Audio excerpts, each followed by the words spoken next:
Hi. Welcome to Scripts and Giggles with Shoshana. I'm Marnie. So, should we just get into it? No, before we do, this show, almost every year is in our top 5, 10 shows of the year. No, Love is Blind is up there in terms of the franchises that we love. It's the show that, one of the shows that brought us together to make this podcast. And I am so excited that Love is Blind has come to the UK. Like, we've watched the US ones. I've watched one of the other international ones. Have you watched any of the other international ones? I actually have watched Mexico. I haven't watched at the same time as this. Really? And it gave me a lot of perspective. Okay, I haven't watched Mexico yet. Okay, I need to watch it. I've watched Brazil. I haven't finished it yet though. No, okay. I've watched Brazil. Amazing. All the women are beautiful. All have butts. There was a distinct lack of butts at Mexico, actually. I was surprised. That's a shame. I've watched also Love is Blind Sweden. Not as hot men as I would have expected. The men were not hot in Mexico either. No. Oh, really? Mm-mm. Jesus. It was actually, I don't know what I was expecting, but like a very interesting mix. Okay. Maybe we'll have a segment where we talk about Love is Blind Mexico another time. But today, we bring it back to our shores, to our country. This is really starting to sound like patriotic, which we are not. But we are. Well, yeah, we are kind of. We're going to be reviewing Love is Blind UK. We're better than Americans at the very least, so yeah. Let's do it. Let's do it. We're going to review Love is Blind UK. How do we want to start? Come into the pods. Okay, go on. Go episode by episode. What we remember. Okay, let's do it. Yeah, let's do that then. So maybe we should just, in terms of episode to episode, let's just like talk about our main characters, right? On the boy side, we've got Ollie. Yeah. He's mixed race. He's from London. Yeah. Craig David lookalike. But like jacked Craig David. Yeah. Someone said that he looked like Craig David if you couldn't see, if you were drawing without seeing him. Which I thought was kind of like me, because I mean, he looks a little bit like no. He's a bit Neanderthal-y. Yeah. No, but he is. He's like a big guy. Yeah, stocky. Yeah. Got deep voice. Yeah. But he's quite jolly. Yeah. No, he is. He's like jolly. a good vibe, good chat. Time. Yeah. And he, at the top in the pods, is talking to Catherine and Demi, who we will get into later. Yeah. Then we've also got Sam. Yeah. Actually, let's save Sam. Yeah, Sam is special. We've got Freddie. We've got Freddie. Oh, we've got Freddie. Yeah. Who is a funeral director from Bolton.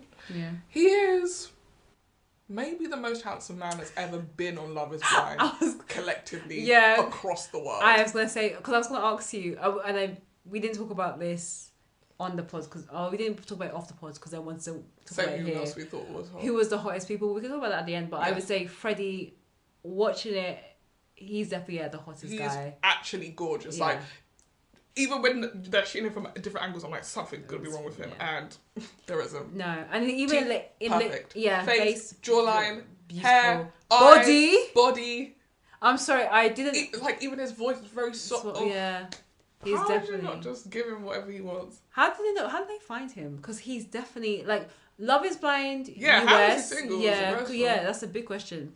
I mean, of course, Love is Blind UK is based on the famous format of Love is Blind, based in the US. And I'll be honest, but Cameron in series 1, and he wasn't even the Cameron that we know today, before you even get at me. Freddie is the hottest guy, and Love is Blind is not even bar Cameron. Yeah. Freddie is the hottest guy, period. I think close second is Cameron. Not a close second, a second. Okay, second then. Jesus. But that would be silly. Cameron, personality-wise, everything about him makes him so much hotter. Yeah, it's true. But we're not going to put these two guys side to side and say, yeah, it's a real question. It's true. But okay, I will say this. Love is Blind is not known for getting hot guys. Okay? So when Freddie came in, I said, huh? Literally. Huh? Okay. Let's continue. And Freddie is talking mostly to Catherine. Yes. Then we've got Ollie, we've got Freddie, we've got, who's the guy who pairs up with Jasmine? Bobby. Big as. Sweetheart. What a cutie. He is really sweet. You just want to put him in your pocket. Honestly, he's like ears. I really don't think about his ears that much. Fam, I can't stop looking at them. Okay, work.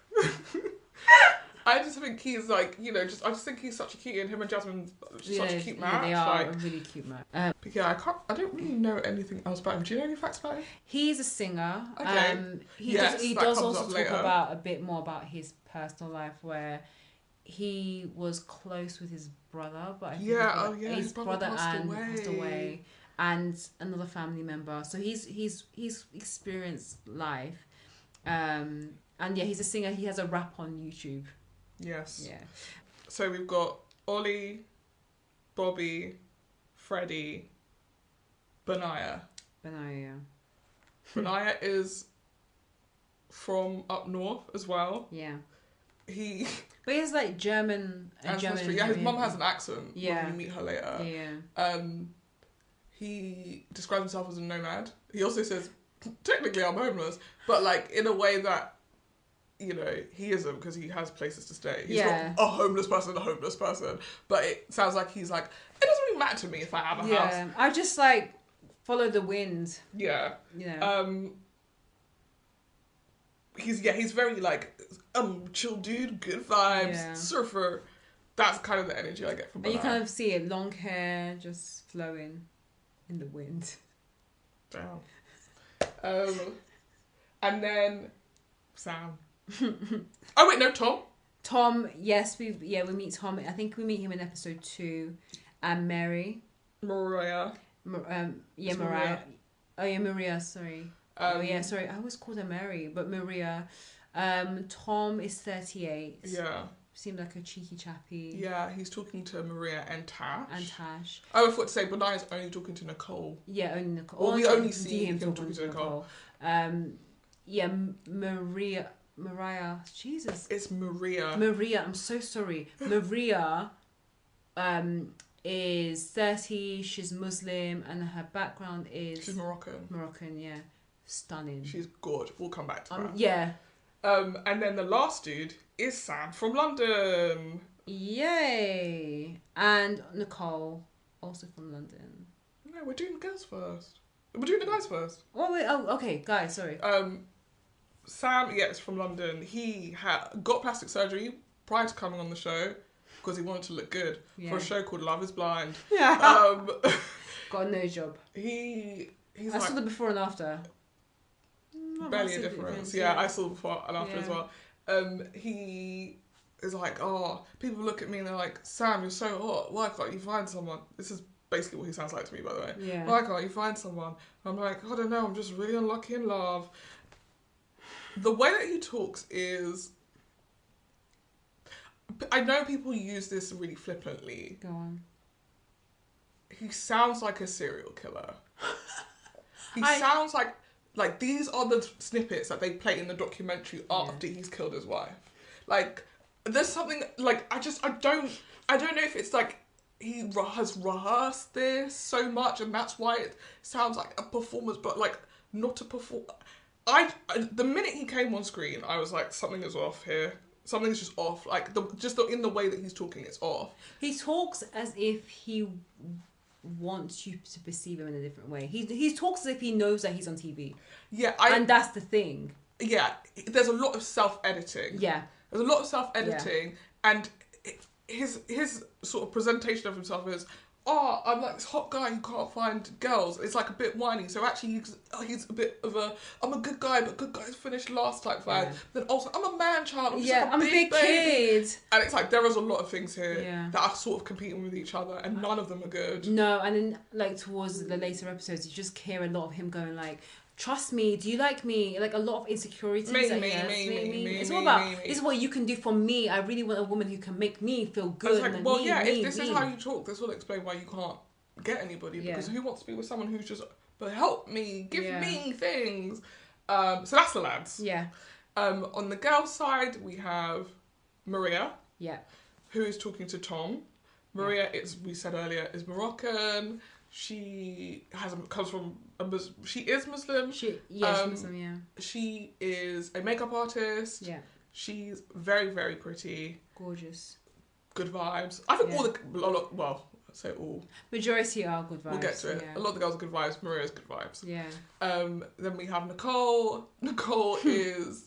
I did not realise how small she was. She's tiny. You can fit Nicole in your pocket. Yeah, you only realise that when you start to do all the... when she was, you know, meeting... She's tiny. Her people. She is so head in the clouds. That's how I would describe her. Just like, not with us. No, there was something about her that was very naive. Yeah, so naive. A person who's been married before. Yes. And I wonder if it's just like trying to overcorrect for the mistakes she made when she was married before, which is leading her to actually create new problems. I agree. Which is being way too trusting. Yeah. Or actually, we'll get to this when we talk about her, the triangle that she ends up in. Like a sense of like, I wonder if her previous marriage, her partner wasn't reassuring in that he wanted to be with her and he saw a future, and that's why she was drawn to Sam more than she was to Benaya, because Benaya just wouldn't commit. Yeah. But we'll come back to that, Benaya and the love triangle. Yeah. But that's Nicole. Also, do you know that Nicole is half Lebanese, half Ghanaian? No, I didn't. Yeah, but when she later on in the series, she's like, oh, I went to the Lebanese shop and put on this bread. I was like, oh, it's because she must be Lebanese. Yeah, because when her parents were there, you could see there was one that was Lebanese. She's very pretty as well. She's actually very pretty. I know she's like very ditzy, but I am rooting for her. Same. Like, I want her to be happy, even though she's a big dummy. Yeah, I was gonna say, like, when I was watching it, You were like, am I Nicole? Am I? There was some aspects that I could see myself in some of the characters, and it was a bit scary. Nicole? Part of it was Nicole. Like, just LOL. not everything about Nicole. Because there's nothing about you that gives me Nicole. Really? Yeah. Okay. Not when it comes to men. Maybe around friends. Maybe, yeah. I can't imagine you being like that about the guys. No. Not. It's hard. It's like. But you want to be dream girl. You want to be dreamy girl. You want to be. It was maybe it's a wanting to be dreamy, but there's parts of Nicole where I wouldn't have put up with the nonsense that she did. There's another character that I did resonate with, but I will come up to her later. It's Jasmine's mum. Because I can see the connection. It was both Jasmine and Jasmine's mom. It was Jasmine's mum. Should we talk about Jasmine? Yeah, let's talk about Jasmine. Also, so beautiful as well. Sorry, Fam, like the girls? The girls, hey. Yeah, the girls are whole pretty. Season. The girls are pretty. Yeah. I don't much care for Catherine, but yeah, everybody else is. Actually, yeah, I put Ja- Catherine in it. I just don't care for her, like, I think, personality-wise, but she is attractive. Also beautiful as well, yeah. Jasmine is Filipino. Her mum came from the Philippines. Well, even travels to the Philippines as well to come and meet her partner, her fiance. Jasmine is also a don't mess with me type of girl, which is what I kind of related to. Yeah. She overstepped at some point. She did 100%. Super protective of her friends. Again, can relate to some aspects of that. But I think there is also, a lot of it is she doesn't put up with men, like nonsense from men, because she has experienced some failed relationships in the past where like her partner cheated on her, on social media. And so she has her guards up and she just isn't here for surface level conversations. She wants something really deep. And I think, when you see her paired with, and we can talk about it, she pairs with Bobby, you just see how genuine that connection feels between the two of them. Yeah. And then we have, so we talked about Nicole, we have Jasmine, we have Demi. Demi, yeah. Demi is from London. Yeah. I don't know what she does for work. Safeguarding and something. Helpful. She works sometimes with safeguarding role. Demi is immediately attracted to Ollie. Yeah. And it's like, he's my number one, I'll do whatever it takes to get there. Yeah. A bit scary. Yeah.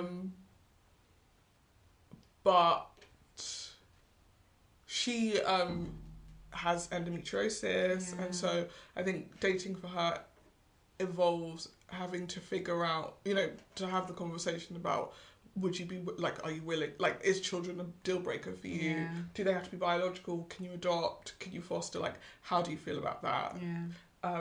There's also one. Oh, sorry. I was going to say the other thing about Demi, which she kind of expresses to Ollie as well, is she's always been known as being like the guys, like being a friend, like being one of the guys, because she loves sports and she loves she just is one of the guys basically. And I think that was also like a potential concern, like, is she going to be friend zoned by Ollie very quickly because she has that type of energy to her. Yeah, but sometimes it's a bit of that self-fulfilling prophecy, isn't it? Yeah, true. And then we have Catherine. Catherine is a dental nurse who used to, lived in London for a while, but has now moved back to live with her parents in Jersey. She is adopted. Yeah. She is choosing between Freddie and Ollie. Yeah. Yeah, and then we have Sabrina. I think we forgot to talk about Stephen at the beginning. Yes, we forgot to talk about Stephen. I'm so sorry. Yeah, we'll cover Stephen next. But Sabrina is from Belfast. She I think she worked in marketing, but then she left her role to come to the show. She is open to not having kids, and she makes that quite clear to Stephen at the beginning. And she has like kind of deep conversations with him about the fact that the father that she thought was her father, she learned very early on that he wasn't. Was it late on? Actually, no, it was much later. Sorry, it was much later on. Much later on, that actually, like, her biological father didn't want her. He lived in Italy and he didn't want to build a relationship. So that was something that she kind of shared with Stephen. And Stephen, he is a CrossFitter. Oh, he's like... That's not his job, is it? No, he works in a CrossFitting... Well, he owns a CrossFitting business with a couple of other people. He's based in London. But I think he was born outside of London. I can't remember. Yeah, he's from Birmingham. Yeah. He's a little bit older. Like, I think he was like late 30s. And... which is not helpful. And... he mentioned a story to Sabrina about his ex, who unfortunately had cancer. A brain tumour. Yeah. And in the course of their relationship, as his partner was getting treatment, she decided that she didn't want to be with him. And basically said, like, she wants to just concentrate on that health. And he talks about the impact that had on him. So, yeah, it's really interesting, this cast, in comparison to previous seasons. And there's been other US seasons where the contestants are a little bit older. Like, they're not in their mid-20s. I think probably the youngest around like the late 20s, early 30s mark. But there are definitely older contestants. Everyone's established. Everyone's had some form of like serious relationship in the past. You have Nicole, who was married before, and I feel like you kind of get a lot more maturity from, for the most part, from most of the contestants, and also like a real seriousness around the experiment, which it was something that we were worried about, especially when the later seasons of a show, and even when you start to take a format to international markets, you would assume that the people that have, whether they're in the international format or not, they probably watched the original show and know what happens, and also have seen the outcome of previous seasons. So it's really nice to have seen that on the most part, most of the contestants take this experiment seriously. Like, they want to find love, they want to get married, they're having conversations around kids, they're having conversations about their future, which is like really key things that sometimes feels like it has been missed in the pods, especially in like some of the latest seasons of Love is Blind. So yeah, those are our contestants. Yeah, so I don't know what the best way to tackle it. Let's talk about Sam, Jasmine, Nicole, and Benaya. Yeah, let's do it. So Sam's energy initially, to me, was quite scattered. Like he had a couple of girls on the roster that he was talking to, very early on, he's talking to Jasmine, and Jasmine is just not really buying what he's selling. She feels like there's a falseness, a lack of authenticity to what he's saying. But also part of it is, a lot of what he's saying is to do with him. And what he's looking for and what he needs. And how he deserves love. He just wants to love. Like, all he wants to do is love. And it's just like, no one's ever given him a chance to love. It's very intense very quickly. Yeah. And very intensely about him. And Jasmine basically calls him out on it. She's like, I don't buy it. And then he really, like, his mood flips immediately. And he's like, oh, well, I don't know what to say then. There's no point in talking anymore if you're not going to... It's like... Yeah. Well, if he was being real and honest, why would you not just be like, well, let me explain it to you another way? What I'm trying to say is this. I don't know. Jasmine got the ick. Oh, yeah, because I think for her, she was saying that she felt like Sam was just saying the things that she would want to hear. Yeah. Like, he's been able to decipher from Jasmine, yes, she's been hurt in the past. She doesn't want to be messed around by men. And Sam is just saying, I'm all this and more. And she's like... But I also think it's too good to be true. It was also quite generic stuff as well. True. It's not specific in any way to Jasmine. It's like, oh, this is what my assumption of most women is. They've been hurt before, and my job is just to be like, just a guy who's promising that I'm never going to hurt them and I'm going to be a good guy and I'm going to take care of them. Even though he didn't even really say that. He was like, you and what we could have for me would be fantastic. Yeah. You know, it was always like that. But for some reason, this is really working on Nicole. I would say, actually, in Nicole's defense, when Jasmine kind of cuts Sam off, he triples down on Nicole. Like, next time he sees Nicole, he's like, you're the only person I feel this and I've ever had this conversation with. I need you. I need to be in love. I need to be loved. And she's like, no, I really feel that. Like, honestly, I think you deserve love. And I can, like, she's just, that is her energy. Is just like, oh my God, yeah, for sure. And she is essentially, I think, being love bombed and is going along with it. Oh, yeah. Meanwhile, she's talking to Benaya, lovely Benaya, who is, the two of them are just like vibing on the fact that they're just two chill dudes, man.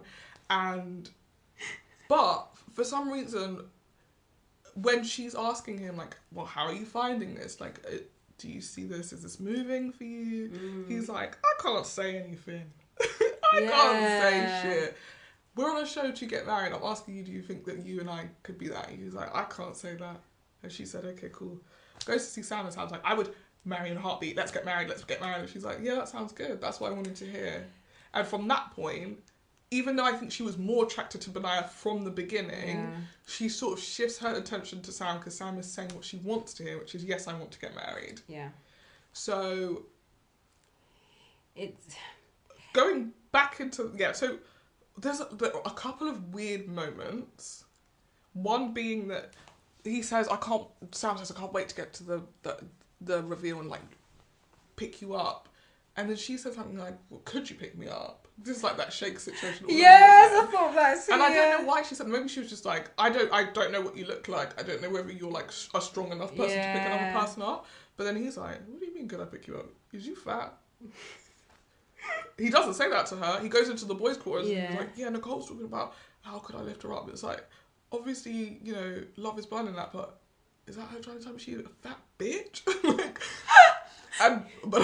he didn't use those exact words. Yeah. But Nia is standing nearby listening. His blood is boiling. He's like, you're not gonna fucking talk about my Nicole like that. Yeah. That was exactly apparently the moment he realised, oh, I am in love with you actually, and I don't want you to go get married to someone else, which is very annoying. Yeah. Why does it have to be someone else mistreating people? Like, oh wait, let me step up. But anyway, he then is agonising over, like, this guy is not a nice guy.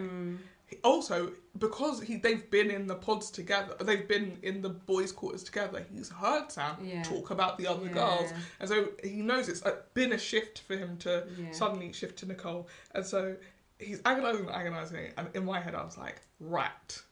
Benaya rat on him. Yeah. Benaya rat on him. Yeah. And he goes, I'm going to rat. Yeah. And I appreciate that he wasn't giddy the way I would have been to rat. Yes, finally. He seemed really genuinely conflicted about and I get it, because if I actually say this to you, you're probably thinking, why have you said this to me? Are you doing this to fuck with me? It's going to make me go run into Sam's arms more. Like, I also don't want to hurt your feelings, but here's where we're at. I really like you. I know you're talking to Sam. She's like, yeah, I really like Sam. He's like, well, the thing is, I don't know if Sam is a good guy. And she's like, well, I really like Sam. He's like, well, this is what Sam was doing. Yeah. And she's like, wow, this is really fucked in my head. And he's like, I'm really sorry. Then they leave. It's not clear whether I think he was hoping maybe that in that moment she'd be like, oh, well, then it's you and me, Benaya. Yeah. Because he also then declares his feelings for her. Yeah. And she just goes, I just go away and think about this or whatever. And he leaves the pods, or she leaves the pods. And when she goes into the girls' quarters, she's like talking to Jasmine, being like, yeah, Benaya said this thing about Sam. And Jasmine's like, yeah, bitch, he's fucking crazy. Yeah.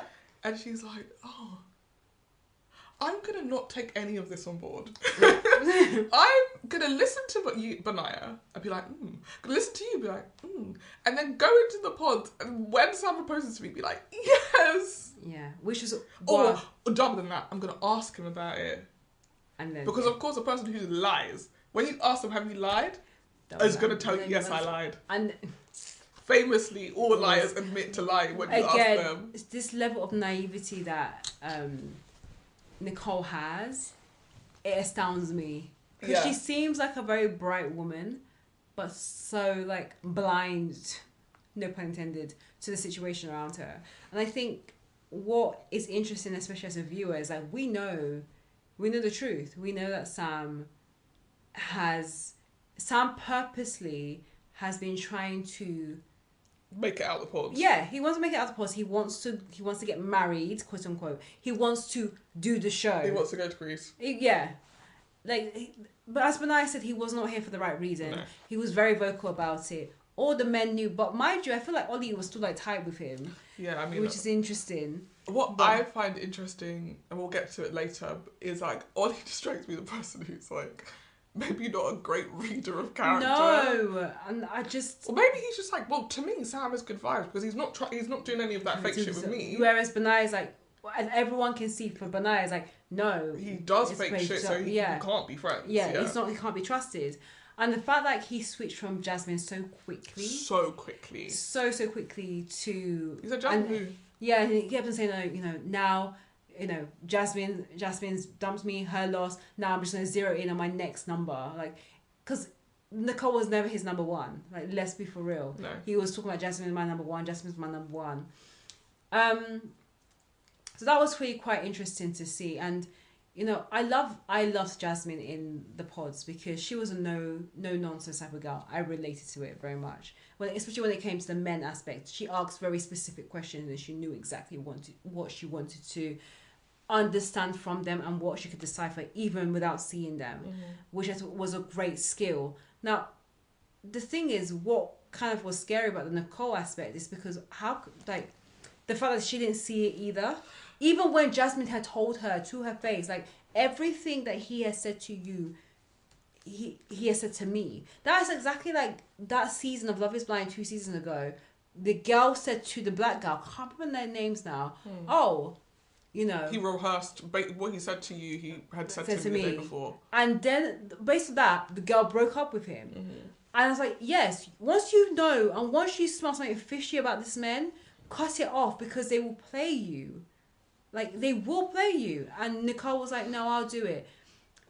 I'm going to just stay here for the ride. She said, I trust in my gut. Yeah. That's what she said. She said, my gut. Clean the gut. He hasn't given me any go and clean your gut reason to be suspicious of him. So I'm going to go with my gut. And my gut is saying it. Yeah. I don't think she was going with her gut. I think she'd been swept up in the tornado that is Sam talking at you for 4 hours. Exactly. And so, because even at the point where he proposes and she says, I do. And then he goes, Nicole, I think I love you. Like, because he says it in the pods and he says it again. Yeah. So, as soon as he said that, her face was like, she went from this, like, beaming, excited to get married, and it just, like, dropped, and I was like, oh. The penny has dropped. Like, she's gone, oh, like, So it's not that her gut's not working at all. It's like maybe it's a bit it just got distracted by the Sam of it all. Especially when it's like you said, the comparison of having Sam going, I want to marry you, and then Benai going like, I'm not 100% sure. Which to me, that was pissing me off as well. I was like, why are you here? Like, you know what the premise of this show is. You date for 10 days. After 10 days, you decide if you want to get married, get engaged, and then you go on a honeymoon. Emma Willis, who are the host of the show, which we forgot to mention at the beginning, they made it very, very clear at the beginning, this is what the show is about. So why are you there and ahhing? You only got a couple more days to decide. I mean, that's all very easy to say, but it's not very different when you're actually in the situation. That is true. Maybe when you get there, you're like, it's kind of fucking nuts that we're going to say we're going to get married after 10 days, because that's what it is you're saying. You're proposing to someone. It's not, oh, we're going to continue on the experiment. It's, oh, I'm proposing to you. That is true. So maybe there are people who get there who are just like, I can't do that. And I feel like that's probably the case for all the people that we don't get to see on screen. Is that they couldn't find a match because they actually couldn't do it. They couldn't say to someone, I have fallen in love with you after 10 days. It's just not possible. Yeah. So it's certainly in the situation with Nicole, it's annoying because it felt like he did have feelings for her, but just in that moment when she asked him, was like, oh, and then could have potentially lost his partner for that reason, which is silly. If you actually like the person. That is true. But so Nicole accepts Sam's proposal. Yeah. They go and do the reveal.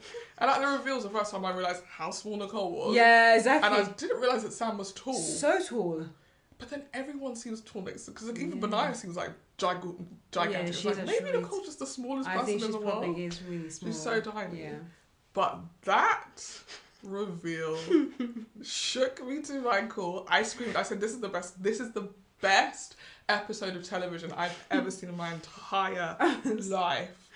When I say it was the wildest reveal of all the shows, all the seasons and all the formats, this is the only one that was even close to this was when they did the reveal and then the next day the guy decided not to do it.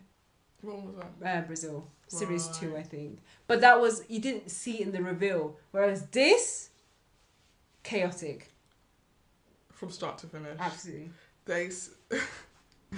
They literally, as soon as the door opened, Nicole said, oh, what have I done? Yeah. In her head, her eyes said, the thing about Nicole is that, like, she's got quite an expressive face. Yeah. And we don't know her that well, but I read immediately, it's like, oh, she's fucked up. Yeah. And she knows she's fucked up. He comes out, and it's just, again, a flurry of, like, noise and energy, but, like, none of it feels genuine. No. I didn't get the impression that he was genuinely excited to be with Nicole. Yeah. I got the impression that he was like, and now I need to perform the excitement in order to get to where I want to get to. Yeah.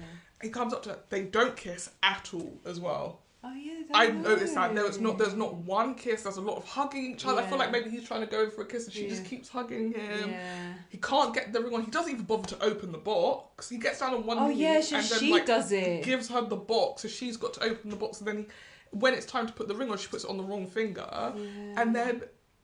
and he doesn't notice, but she does. Because he's just yeah. Like, I can't believe it. I'm gonna make you the best. This is gonna be the best life you're ever gonna have with me. Just trust me. Trust me. Just trust me. It is terrifying. I know. In the confessional, first thing out of his mouth is like, I don't care what she what anyone else says. She's beautiful to me. Nobody has said anything. So you're already preempting that you think that you're hotter than she is. Yeah. Which I'm so glad she left him, because that's a massive. Can you imagine that? I don't care what anybody else says. And you know what? She's gorgeous to me. You know what the other thing that he said? What? Boring brown. He said, what colour are your eyes?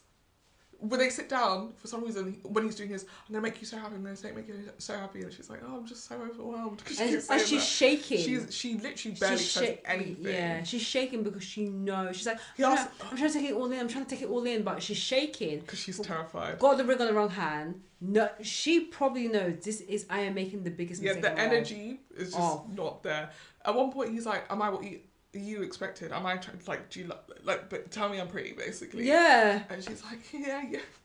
Like, she wants to cry so much, but not happy tears. Yeah. Yeah, and then he's like he's like, do you like my eyes or something first? And then she's like, yeah, no, that's like, what colour are your eyes? boring brown, but they're not boring to me or something. I was like, what the hell? I said boring brown. At that point, I said, you got to let's wrap this up. And they did wrap this up. And yeah, and you see that the camera pans to her and she's just like, huh? Yeah. Yeah, she actually, I don't think she said a full sentence. No. She's like, yeah, I'm just taking this in. It's so overwhelming. I'm just so overwhelmed. She knows. And then as they go to exit, he goes, Nicole. And she's like, yeah. And he's like, I think I love you. Like, he really thought he ate. He honestly does. He's imagining the trailer in his head with him going, I think I love you. And he'd be like, yeah. It's the beginning of our love story. And then the messy ass producers are like, he's like, oh, I told Nicole that I loved her. No, you didn't. You said, I think I love you. And then the producer's like, and did she say it back? He was like, I don't know. I can't remember if she did. Bit worrying. It was like messy producers. And then Nicole, when they got to Nicole's commercial, she's like, I want to go home. Yeah, she's like, I'm not going on holiday that man. Yeah. I made a mistake. I mean, no, the confessional straight after, they were trying to like do her unpacking her mic at the back of a mic box, what do they call it? And she was just like, yeah, I feel like I'm, yeah, she's just in some trouble. Out. She is, and I think they kept that part in. There's only a few moments where they break the fourth wall. One of the most famous ones is the eye drops from the series. I think it was series 5 or series 4, from the US version. But I think the reason that they kept that moment in, even though you can see that the cast or the crew fixing her up, is because you can see the worry in her voice and what she's saying, and she knows she's messed up. She absolutely knows she's messed up. So then, yes, you find out when everybody else is jetting off to Greece. Yeah, they did not go, no. And I've never been more relieved. Same. At all, because I really was scared for her. I was screaming at the TV when I watched it because I was like, don't do this. And it's hard because, we talk about this about reality TV a lot. Black women on reality TV get played a lot. Let's just be frank. If it's not Love Island, where like men are not picking black female contestants, it's in reality shows where like the last to be picked or not picked at all, or they are not deemed attractive in comparison to their white counterparts, or it's just always a messy storyline. And I was like, this storyline annoyed me so much because I was like, having the UK version, one, we want to see diversity, but then two, like we want there to be like a great like representation of a black female character, like black female contestant. And the fact that like you have this contestant who's basically played herself, and it's not her fault. Like Sam definitely was love bombing her, but just to see it on screen and to see like this guy saying all the things and us knowing as the viewer behind the scenes that he's also saying the complete opposite in the boys' quarter annoyed me so much. And I was, like you said, I was so glad that she, like her wits came about and she's like, no, I can't do it. Like it's not gonna work. As soon as they literally left, she knew it wasn't gonna work. Yeah. I mean, there's some more story that comes to it a bit later, but like, I'm glad that she made that decision, even though she kept on saying like, I think he's still a good guy. I'm like, girl, when you watch this back, you understand why Benaya was so protective. He was like, I have to tell you this in the pods. Like, I don't think he's right for you. I don't think he's here for the right reasons. Yeah. But yeah. So yeah, they don't go to Greece. Nicole reaches out to Benaya. Yeah. She, for some reason, says, I thought you were going to look like Bob Marley. And I couldn't work out if she meant she knew he was white, but he would have dreads, or if she thought he was going to be black. Either one doesn't match to Benaya. Benaya looks exactly like how Benaya sounds. Yeah. And like how that's what he would look like. Yeah. He looks exactly how he's supposed to look. Yeah.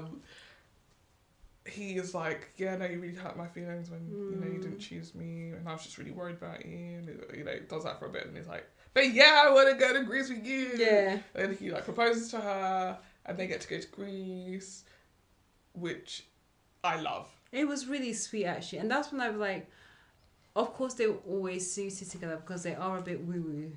They are really, I've written off kilter. Yeah, that is it. Like, they just, I don't know, it just felt like they're in their own bubble, and it's just very sweet to see. Yeah, there's like a scene later where he's like saging their apartment. I'm like, yeah, that's you guys. Right. That is you guys to the T. Yeah. And I can't wait to see your gorgeous children because they will be absolutely stunning. It's like, you know, you're both very beautiful. They look like people. they would live in like a compound, not a compound. What's that thing? Not a cult. Yeah, commune. A commune. That's it. Yeah. Yeah, just very cute. It gives very much, like, we live in a camper van. Yeah, that type of vibe. You know, we just go where the wind takes us, man. Which is crazy to think because, like, I just think, culturally now, it's really hard to be that kind of nomadic person. Like, where we have hippies in the same way. Yeah. And I remember, like... I do know someone who lives in a canal boat. So maybe that's the compromise. Maybe. You know? I mean, I remember when they first had one of their first dates and he was like, oh, I'm technically homeless. And I was like... Nicole, you cannot be stuck between Sam, the narcissist, and Benaya, the homeless guy. I mean, people making a big deal about the homeless thing. Honestly, maybe it's because I could see him. I was like, I don't care about that. Because he's not homeless. He's not, How was he homeless? He would not be on the show, for real. But I think as I got to know more about Nicole and like her like vibe, I was like, oh, she suits the homeless man. No, she just seems like she would like the alternative guy. That's it. Alternative is the right word to describe her. Yeah. Look. Yeah. They're a gorgeous couple. They are a really cute couple. And they have a very nice honeymoon. Yeah. Actually, everything's pretty much plain sailing except for that weasel that is Sam. Sam, yeah. Sam gave Nicole a bracelet and obviously the ring when they proposed. And Nicole says, I want to give this stuff back to Sam to close that chapter. Rightfully. And Banana's like, my way of closing the chapter is we never speak about Sam again. Yeah. And we act like it never happened. Yeah. And Nicole's like, I feel like I want to do my thing. He's like, well, I'm not going to tell you what what is okay for you to do. Yeah. If that's what you feel like you need to do, then that's what you need to do. But I'm just saying, I don't want to interact with him. Yeah, I've got nothing to say to him. Yeah. They go to like one of those messy ass mixers where everybody comes. There's so many of them. Here come people that you've never even seen before. It's like, well, why do you need to zoom in on this? Here comes Sam, last, making a big entrance. Like this, the guy is a performer from start to finish. Walked in, greeting everyone but Nicole. Yeah. Tries to chat to Benaya. It's like, but on what planet? Someone I spoke to, someone I know was like, oh, I think Sam's on the spectrum. Because he just like, there's a complete lack of like reading social skills. Yeah. And like, on what planet do you think Benaya wants to have a chat with you? Like, on what planet? Yeah. You guys weren't friends. But he's dating the girl that left you. Yeah. We've got nothing to talk about. We have nothing in common apart from Nicole. He's like, oh, I really want us to be mates. I felt like we were mates. We weren't mates. Well, no, you weren't. Nothing that they showed us in the pod made us think, oh, those two are best friends. Not at all. You even always when I was crying about the Nicole situation, you came and be like, yeah, me and Nicole get married. Yeah, like always opposite sides of the quarters. Like you were never friends. You guys have nothing. There's literally nothing in common. No. Why would you be friends? Anyway, Nicole, at one point he takes Nicole aside because Sam then is like, I'm really upset that Nicole's been telling people stuff about me. Me and Benaya could have been friends. I'm really upset that he doesn't want to talk to me. So he pulls Nicole and he's like, what's going on? And Nicole's like, here's your ring and your necklace back in it. And then he's like, you know, it didn't work out because of the intimacy, isn't it? Because I didn't want to have sex with you. And she's like, well, no. I could feel her trying to do that thing of, I don't really want to tell you what the real reason is.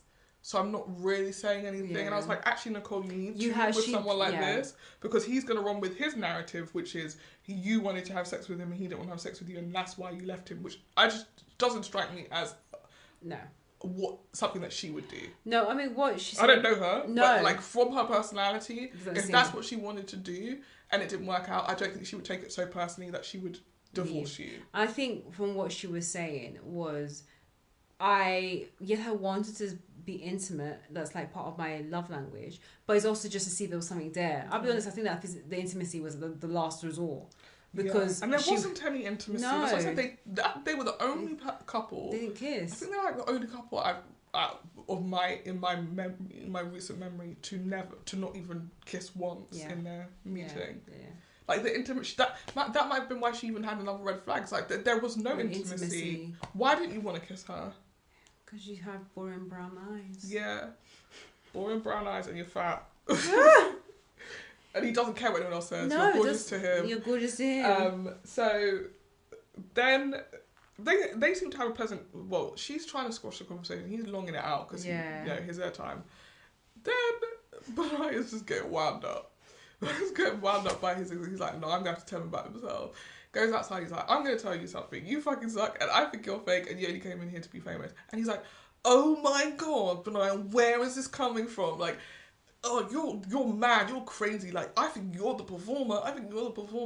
And he's like, you.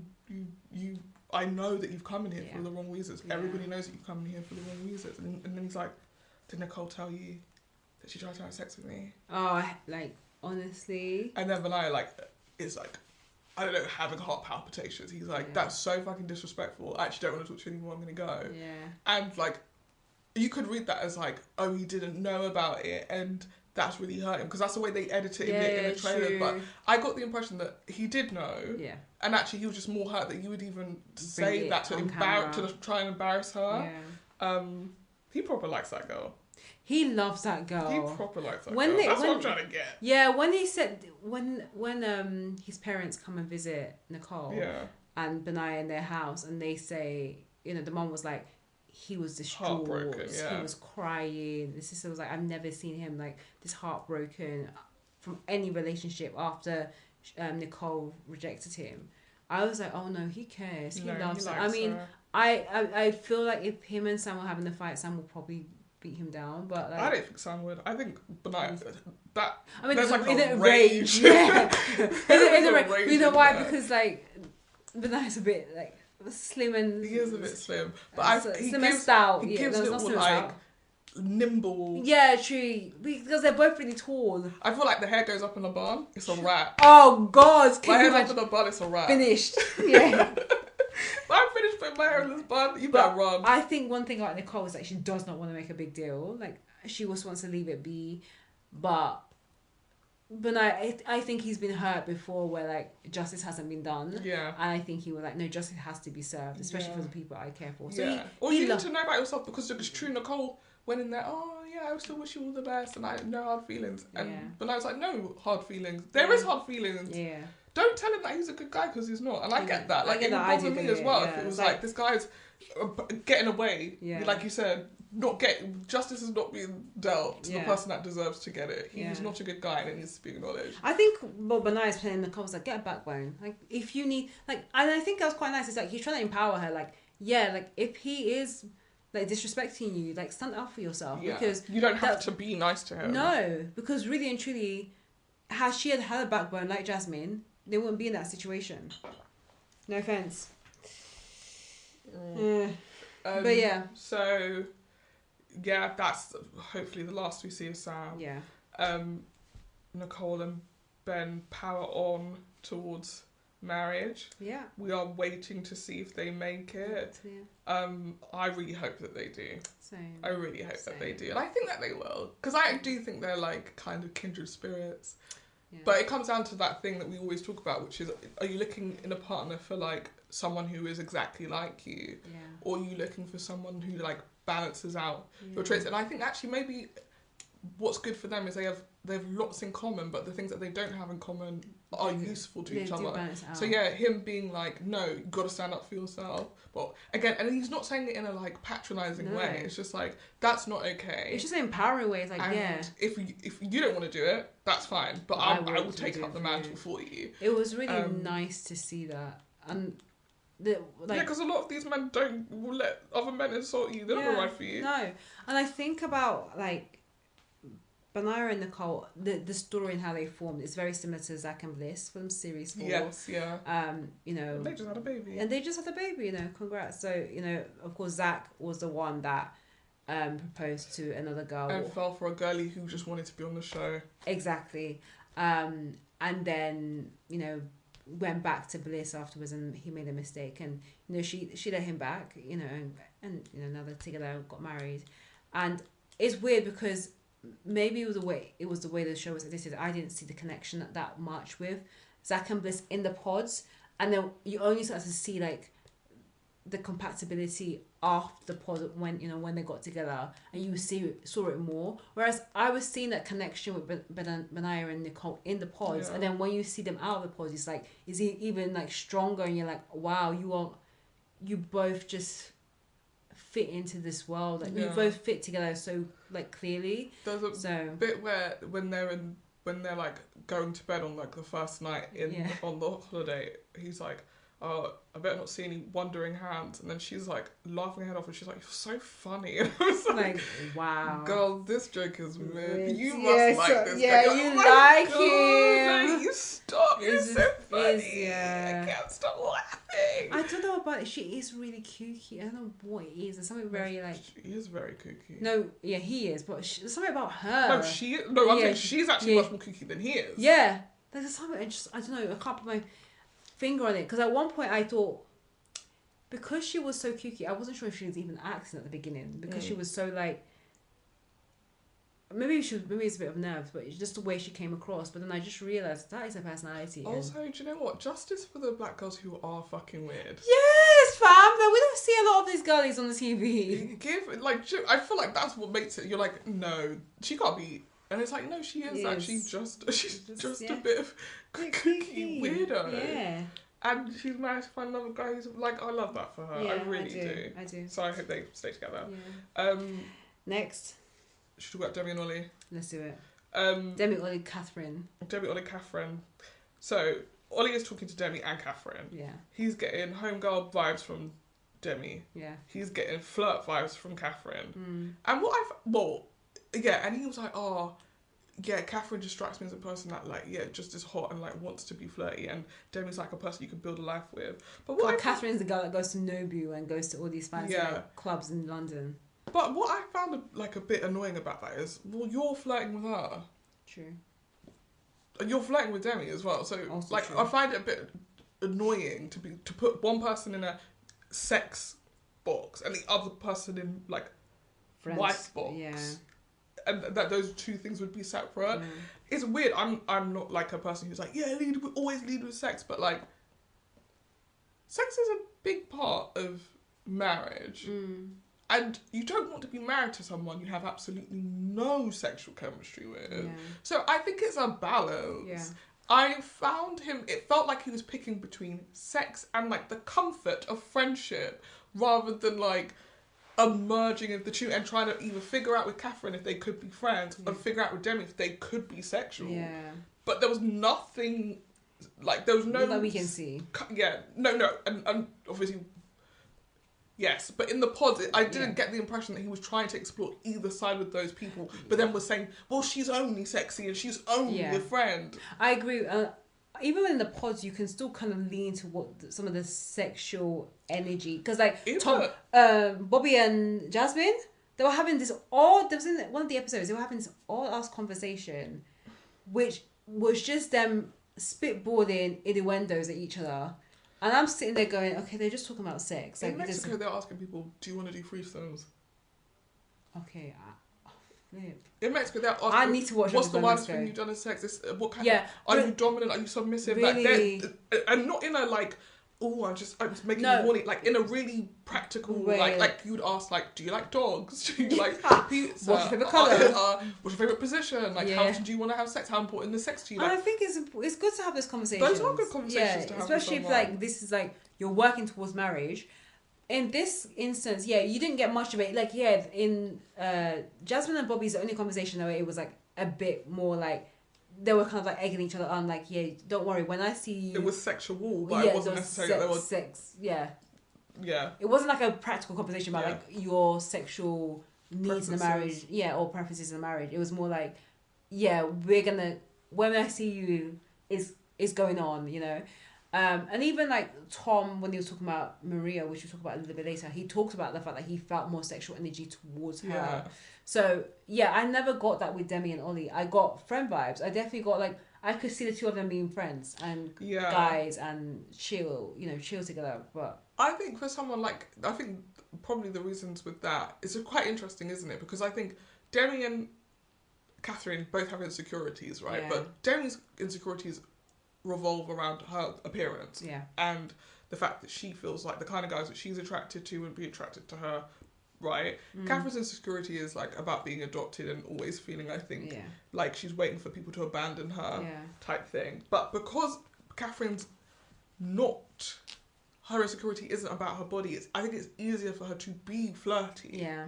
Whereas I think what Demi leads with is, I'm one of the boys, I'm one of the boys, I'm one of the boys, because she doesn't think she can lead with, I'm hot, or you're going to want me. Yeah. And so it is, as much as it was Ollie allowing them to remain in those categories for him, it was also the way that they were presenting themselves. And I think we've had this conversation, maybe we've had this conversation about like the way that people flirt. Yeah. And that like, I think people just have a style of flirting. And like, just to use myself as an example, the way that I flirt is quite... Negging. Yeah. And so it means that for a certain type of guy, that you attract a certain type of person, but also I think different people respond to it in different ways. Like some people would understand that that's flirting and would find it a turn on. Other people would be like, oh, it's just like two mates sparring, you know? Yeah. And it really just depends on whether that's something that you respond to. So I think, like, I don't know, I find it really interesting the way that you present yourself. And you could argue, like, I don't know, put your therapist hat on, why is that the way that I flirt? Like, I don't know, maybe because I like the power dynamic. I like playing with that power dynamic. It's much more of a bearing on other things. So, like, if you're the kind of person who's kind of flirting is... Like a friend of mine was saying that, like, when she flirts, her flirting is to go up to people and be like, yeah, I want to fuck you. Wow. You know, it's very direct to being like, oh, or I'm really good at sex. Like, stuff that is just like advertising that. And I'm like, yeah, because that's the way you feel confident. Yeah. I don't feel as confident walking into a room and be like, yeah, I want to fuck you. I don't think that would ever be me. But she does feel confident. Like, oh, once I get you in this room, it's going down. Yeah, it's going down. So that's the way that I flirt. That's why I'm going to lead with that. Because I know that's where I feel powerful. Yeah. So maybe the way that everyone flirts is the place in which they feel the most powerful. That's so interesting. That is really interesting. And I think... How do you think you flirt? I was going to say also as a nigger. Yeah. As a real nigger. OG nigger. I think it's partly because I do have a guard. It's going back to like the we're going to talk about talking about Jasmine. I do have a guard and I do smell BS hopefully relatively quick from guys, and I do like the power dynamic. But that being said, negging is a good way to filter out people who are interested in you enough to do the work, and people who we're just looking for a good time for sure. Yeah. But you're right, equally, also you are telling that person the way this is going to work because I'm going to be in charge. Which actually I don't, it's, at the beginning it's great, but there's other times when I don't want to be in charge. Yeah, and I want to be soft and pink, and that's also becomes really hard as well. Yeah, exactly. I think that it's all variable because I think, also, as well, leading with the I want to fuck you, or I'm good in bed. The problem is when you want to now be having I want to hang out with you as friends. And I want to have a serious conversation with you. They're like, no, you're the person who the way you feel powerful is when you have sex. I don't really want to be hearing your opinion elsewhere. Yeah. So, I thought that was really interesting. Demi is all in. Yeah. On Ollie. Yeah. That end of episode 1 when she turned and was like, yeah, I like Ollie. I'm not. And I like Catherine. I like Catherine, but I'm here for my man. And I'm not here to play games. I'm not here to make friends. I was like, oh, she knows what she wants. Yeah, I said work. Yeah, I like that. Yeah, the music just changed quickly. Because I do think it's crazy. Be like, oh, she's my best friend. You met her 2 days ago. No. Everyone was like, yeah, my best. I said, huh? My best friend. What? Yeah, there's a bit later when they're talking, when Demi and Ollie are talking about Jasmine, and he's like, well, you met her 2 days ago, and she's like, no, don't do that. I was like, wait, right. He's like, she barely knows me, she barely knows you. You're like, and she's like, no, don't do that. She actually knows me really well. I was like, shut up. Come on. But yeah, so Catherine, I feel like Ollie was at the front for her. Yeah. And then when she saw that Demi was really into him, and also Demi was putting in a lot of work. Oh, yeah. On Ollie's birthday, she got him a cake, she got him a card, she got him a present, she got him a poem. she was doing a lot. It was going closer to pick me energy than I... Because it's coming from a place of, I don't think that I am good enough, like, to net this man, so I need to go above and beyond. Yeah. Whereas Catherine was like, I ain't doing all that. Yeah. She was like, you seem like a nice guy, but you have to work for me. Yeah, I ain't doing all that. And I feel like at that point as well, she was probably thinking, well, Ollie's going to gravitate to the person who's doing all that work. Yeah, so rather than me getting cut, I'm going to cut him. Yeah. And also she's talking to Freddie, who is, okay, she can't see this, but like, so fit. So fit. I think like it's one of those things like, with Ollie, it was always a good flirt. Like, she got the humour, she got the banter. Like, there's definitely a lot of banter between her and Ollie. But I think maybe at the back of her mind, she was like, not like Ollie's not mature, but I think there's a time when banter can lean into like... It just never goes beyond... beyond that. Stuck it's in that mode, mode, of this humour. And I think also Tom and Maria... Why do I keep on calling Mariah? Tom and Maria also suffer from that a little bit at the beginning. So with Freddie, he feels very stable. Yes, he's a funeral director, but he just has a very like strong head on his shoulders. He can connect to her on some of her insecurities, like, you know, her being adopted, her looking after like children. I think she was like teaching children who had mental health disabilities. Freddie's brother has Down syndrome. It just felt like they just connected on such a deeper level than her and Ollie. So to me, it makes sense. Like, really, like Ollie was just so much more suited to Demi, and Catherine felt more suited to Freddie's, just in terms of like their energies. Yeah. So Catherine cuts things off with Ollie. He goes in afterwards and says like, oh, I was going to go in there to chop her, but she chopped me. He does actually say it. Yeah. Later on, it turns into he told everyone that he chopped you. Who cares? Yeah. It doesn't really matter because really and truly, they both knew where it was. The inevitable was we're not going to be together. Yeah, and he had said, oh, I'm going to have to go in there and end things with Catherine. So her cutting things off is like, okay, that's great. Like, it's fine that you got there first because that's what this conversation is going to be. If anything, it made it easier. It was like, oh my gosh, you feel the same way? Thank God. Yeah, exactly. Yeah. So... Ollie proposes to Demi. Yeah. Freddie proposes to Catherine. Yeah. Demi and Ollie. Yeah. I think they revealed they do seem like happy. Like, well, she's over the moon. She's fucking gorgeous. Everything's worked out for me. I think he is also drawn to her. Yeah. I don't know if she's his normal type. There's no conversation. I don't even know if it matters if he's a normal type. No. Like this, you went through this experiment for this specific reason, right? Because Ollie used to be someone that used to be very much fixated on looks. And I think that in the outside world, he would have gone to someone like Catherine. Or, as we find out, one of the other girls in the pod squad, I think his name is Charlotte. Her name is Charlotte. Yeah. Also stunning. Yeah. So, they go on their honeymoon. And things seem... this is the problem with this couple on the honeymoon. Together, when they're together, they're fine. They're happy. They're comfortable. Things are good. When they get with the group... Because Demi is insecure, she's looking at what everybody else is doing. You're looking at everyone else's paper and not focusing on your own. So everyone else is handsy, lovey-dovey. PDA-ish. She has said she's not a PDA type person. He's not a PDA type person. But now all of a sudden, it's weird to her that he's not all over her. And then that is getting in her head, which is making her more... isolate herself more and then be more annoyed that he's not responding to the fact that she's uncomfortable. But how will you know? Because she has not voiced that, because she's not going anywhere near him because she wants to see it. Like, so it was, to me it felt like a lack of communication, but it also drew me to that thing of like dating someone and someone being a match for you sometimes is looking for someone who fits the contours of you. Like, her dream partner would have been able to intuit that what she needs right now is for me to go over there and wrap my arms around her. She didn't want to have to say it. But you don't know this man. And this man doesn't know you. And everybody who has a partner, like, this person wants to learn about you for sure, but you're going to have to teach them and tell them stuff. And you can't just be like, I just expected you to know that when everybody else is kissing their partner, you should be coming around to kiss me. That's when arguments start. We're like, oh, I expect you to read my mind. Fam, I can't read your mind, boo. Yeah. Obviously, then Catherine is there. it's the first time that Ollie's seen Catherine. That's getting her heart racing, because she's like, I feel like Catherine would be more his time. You know, now she's jumping to 15 conclusions because of her own insecurities.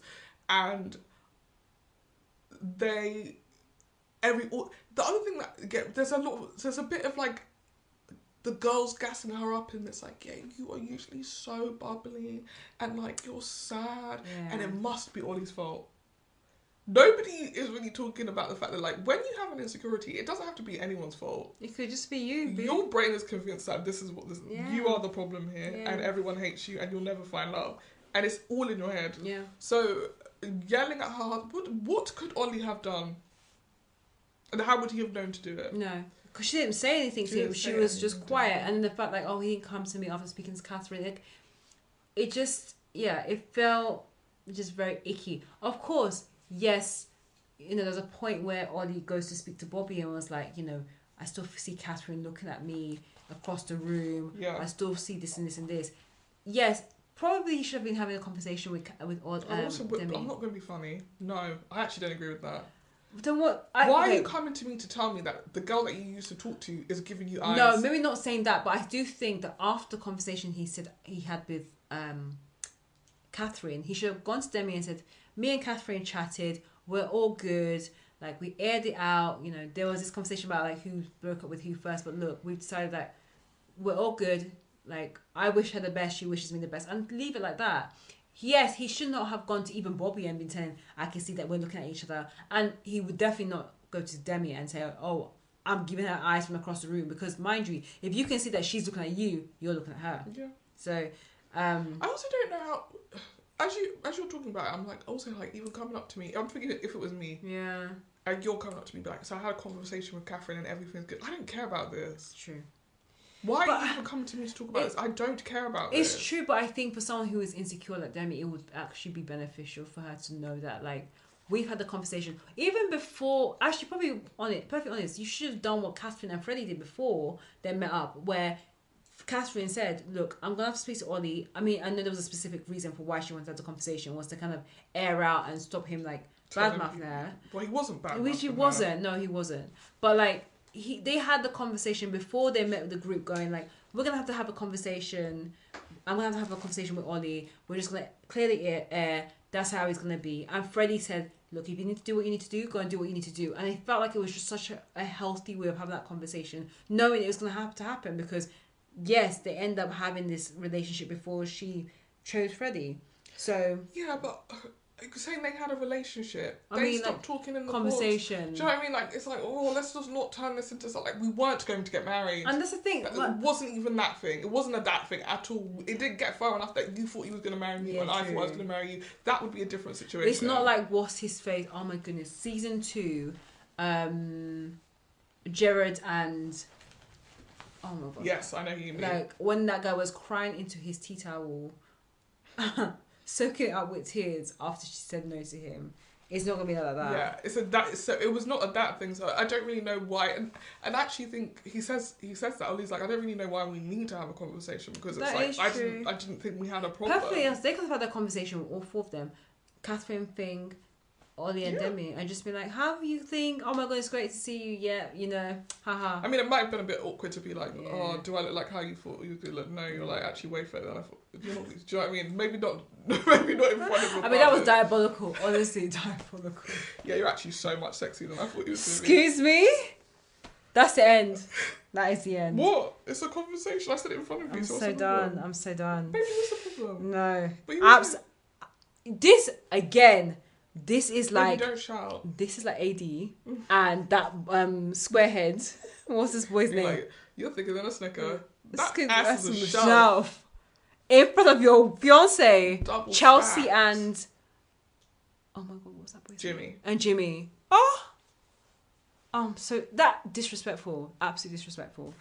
Catherine and Freddie. That just to touch on them. Wait, finished the Demi thing. Okay, go on. And then at the next party.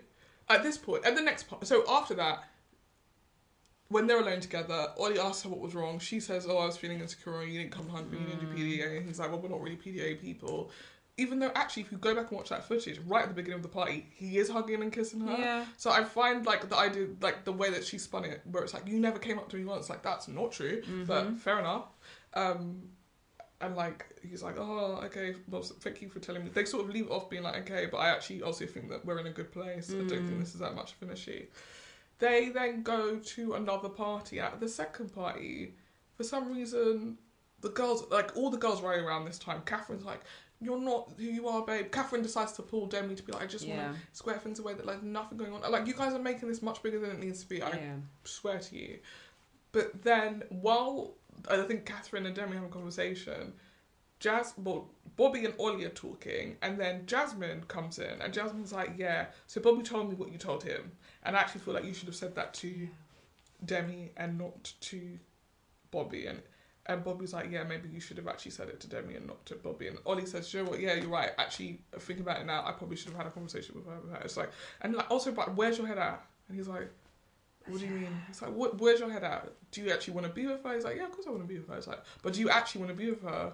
Just say if you want to be with her. It's not that hard. She is hammering away at him. Which is frustrating because, like, what's it to you?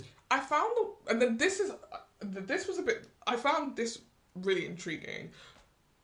He's getting worked up, which I think is completely reasonable because he's under attack for something. He's like, what have I done? Yeah. I'm sitting here minding my own business and you're fighting me to say, do you love my friend yesterday? Yeah. Anyway, I can feel that it's worked up in a way that's overwhelmed. Like, he's overwhelmed. Like, even before he said that he had ADHD, I read that entire scene as like, there is too much going on right now. I don't know why I'm in trouble, but I feel like I'm in trouble and I need a second. When Demi comes over, instead of to like reassure him, she sort of is like, I mean, the girls really care about me and that's why she's asked you. Like, your partner is literally having a bit of a meltdown. Then you just reach over and be like, I'm not upset with you.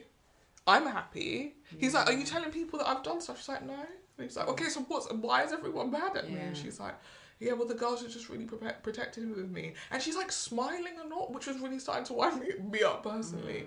And at the point where he's like, oh, do you know what? I can't do this. Like, I want to go home. She's like, go home then.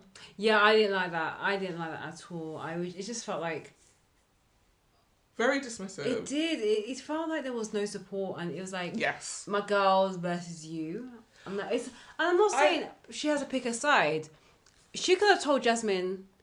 we're good, but I love you for supporting me, but we're good. And then say, Ollie, like do not worry. Let's take a step back. Let's get out a bit. Let's walk across the beach. Like, it's a beautiful location. Let's take a bit of time out because I can see that something's up. He didn't even need to disclose if he had ADHD or not for her to see it. Like, it just felt like it needed a bit of. It did a bit of maturity in that moment because Jasmine wasn't being mature in that sense. What it read to me, or why I found it so interesting is when she was feeling insecure, she demanded that it was his responsibility to reassure her. Yeah. When he's voicing to you, I am overwhelmed. I need all of the body language is saying I need support. You're looking at him being like, that's not really my problem. Yeah. Isn't that so interesting? Because I also think just the way that we interact as a society between insecurity and masculinity and femininity is apparently we're much more comfortable and conscious of women's insecurities and apparently not interested in men's insecurities at all. Yeah. And I think that he was feeling really overwhelmed and probably insecure about how overwhelmed he was feeling because he didn't, like he said, I don't really disclose this. Yeah. So I know that I'm probably behaving in a way that everybody else is completely fine with, but I just don't like this. And for you to just be like... And? Yeah. It just felt like... just very dismissive. And I don't think it was intentional cruelty. I just found it really interesting. It is really interesting. You could demand that from someone else, but you can't give it. Yeah. The next day they have a conversation. He's like, I'm just ready to go home because I'm overwhelmed. I find the whole thing overwhelming. When we're together, everything's good, and they just, I guess, decide to continue with the experiment. Yeah. They actually do end up going from strength to strength. He meets her family. He meets her friends. Does she meet any of his people? No. Bit weird. It is a bit weird because even when they went to go and try on suits, he brought one of the guys from the Pod Squad to come and do something a bit odd about that. I think some of them didn't want to be part of the show. I think he did tell them. Yeah. Which doesn't bode well for the man that you're about to marry. It doesn't. It'll be very interesting if they get down the aisle, if we see any family members. Yeah. Do you think they're gonna? I thought we'd do predictions at the end. Okay, yeah. Because we said right for Nicole and Benign, we're like, oh, we're really rooting for them. Do you feel like you're rooting for these two? Towards the end of the series, I was. I am, because I feel like they are. I feel like I know, like I would know Ollie and Demi. Yeah. Like I just feel like maybe because they're London peeps. I just feel like I've seen that. I can see them working on the outside. If that makes sense.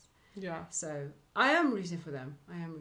Should we talk about Catherine and Freddie? Let's do that quickly. Yeah. Things seem to be going well at the beginning. They do. I think they're a couple that have really like deep conversations, and they seem like a really beautiful couple when they first meet. Like it just seems that reveal at the pods just seems so wholesome, and they seem so connected, and they're both crying. I really just loved that moment, and Freddie was so like handsome. Hot. I feel like he's really young, but he was like he's in his 30s. No. He is. Really? Like, oh, okay. Well. You're like, call me, Freddie. Yeah. I'm available. It just felt really wholesome and really, really sweet. And, so I'm just trying to find out what his exact age is. Are you going to go to this man's house? What does it matter? No, I know it doesn't, but I just, because he does look, maybe when he talks, he's hot, but he opens his mouth and he's 32. Yeah, he's perfect. Good age. He is so and he seems really emotionally intelligent as well. Like he seems like he's gone through life and he's like learnt from his mistakes. But anyway, from as soon as they get into the honeymoon, apart from like yes, they have like their physical very quickly. That's when I realized he had body. He's so fit. She was like, we had sex twice. And I was like, what? Yeah. And then you get nothing out of the experience. You did get to have sex with Rennie, so it was worth it. Then, as the conversations go on in the honeymoon, at one point she asked him if he had cheated, which he admitted that he had cheated. Before, yeah. He told her that the person found out. He did not. He did not tell them. And it was a mistake that he made. And then Catherine was very turned off by that. She was like, once a cheater, always a cheater. And she said that she'd been cheated on in every single relationship she's ever been in. Which yes, is crazy. Who was she dating? I know. Girl, you may be the problem. I mean, the men are the problem, but, you know. So, yeah. That is the first, like, little, like, niche in the armour. Kink in the armour? Yeah. I think, yeah. And, no, they have no idea. Just made that word up. Niche. No, yeah, nick in the armour. Then they are now back in London in their apartment, and as they're starting to like do everyday life, you start to see even more fractures in their relationship. Like they go shopping together, and then he's making a joke and just being a bit bantery, and then she feels like he's been immature. Well, she's finding him irritating. Yeah, she's not. I'm trying to understand. It's like I'm trying to do something, and then you're trying to like shoot, have jokes. But then she also asks him like, "Oh, if we were going shopping together, like, what would you do?" And he was like, "I'll just sit and wait for you." So then, why aren't you doing that? Yeah, and why are you sitting next to me right now? And she's just like, "I don't want a man who's like that. I want a man who's like there." And then, and the other kind of key thing that I remember. Freddie bought a house. Freddie had bought a house. His house looked nice and it looked well furnished. I agree with her. It was given a woman has been in here. Yeah. And that would have been a red flag for me because something not adding up. Yeah. That bedroom though. Sorry, can I just say something? The pillows and the thing and the glass mirror. Yeah, and also just mirror. I don't know what's going on in Middle England, but like the overemphasis of grey in people's houses is crazy. Yeah. It's so ugly. Yeah. Grey bed sheets, grey mirror, grey. Because it's supposed to look like really premium and thing, but yeah, it looks very. It looks so cheap. It actually looks cheap. Yeah. And we seeing it everywhere. I'll be looking at houses on Zoopla sometimes for bouts. I'm like, why have you decorated your house like this? Like this. It also makes the room so dark. It does. I'm saying that as a person with grey floors, but like, imagine if I have grey floors and grey walls? Yeah, I mean, I'm glad that you don't. Look like I'm in an asylum. Yeah, I mean, we have a grey sofa that we're sitting on. Yeah. But I have an orange rug and pink wall. Yeah. So like it was really, really interesting. Yeah, she not analysed, but she was seeing like how the house was furnished. And it definitely looked like it had a woman's touch. Except for it didn't have any doors. Yeah, true. Why would you carry the door? I think like carry the door. The doors up. And I think there's a moment. It's weird because they have moments together where you can see that the humor and the jokes and the connection between them, and then you have other moments where like it just seems like they're two completely different people, or she finds him super annoying. And then they meet the family. It's really sweet to meet like Freddie's family. You meet his brother, his sister, the mum, dad. And it just seems Sister's like gorgeous as well. So beautiful. Yeah. It just seems like a really wholesome family. Gorgeous family. And then towards the later episodes, they have a conversation around money. And around like I think there's a lifestyle issue. He sees that, she likes to go out, she likes to go to fancy restaurants. This person does. She said, I live in Jersey. Right? Yeah. You guys are talking about London restaurants and London clubs. Yeah. How could she be doing that every day? It's true, because she doesn't live in London. Unless she's like visiting. When she's visits and sees friends, yes, they go to London places. They go to nice places. Great. But he was like, lifestyle-wise, he's a bit more of a homebody. And then but I have a job, so maybe I'll just use my own money to go Nobu. Who asked him that I wanted you to pay for me to go Nobu? True. You don't pay for me now to go Nobu. Yeah. I find it really patronising. I've got money, and my fear is you're going to take my money. Yeah. I didn't know you had money when I met you in Nepal. That's the thing. No, even if you're a funeral director, like I don't know how much that pays. Yeah. And then he said, I'm still getting to know you, but what if, like, I want to make sure that I'm protected financially, and if I ask you for a prenup, what would you feel about that?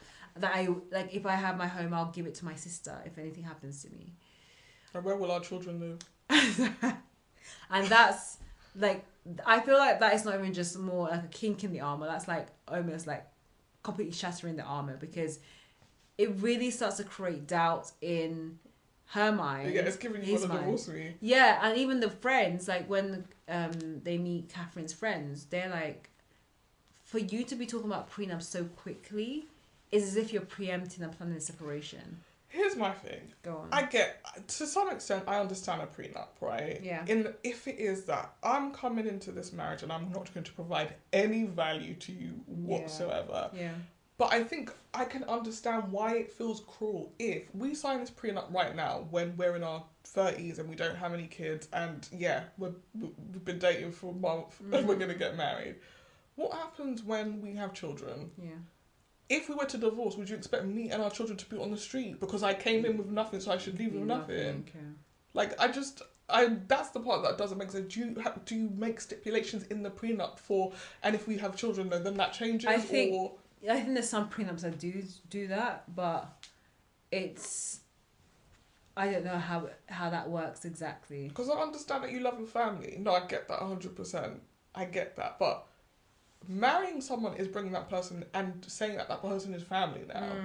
So the idea that you could get hit by a bus and then your sister's going to tell me to get up and move out of the house. That's the thing.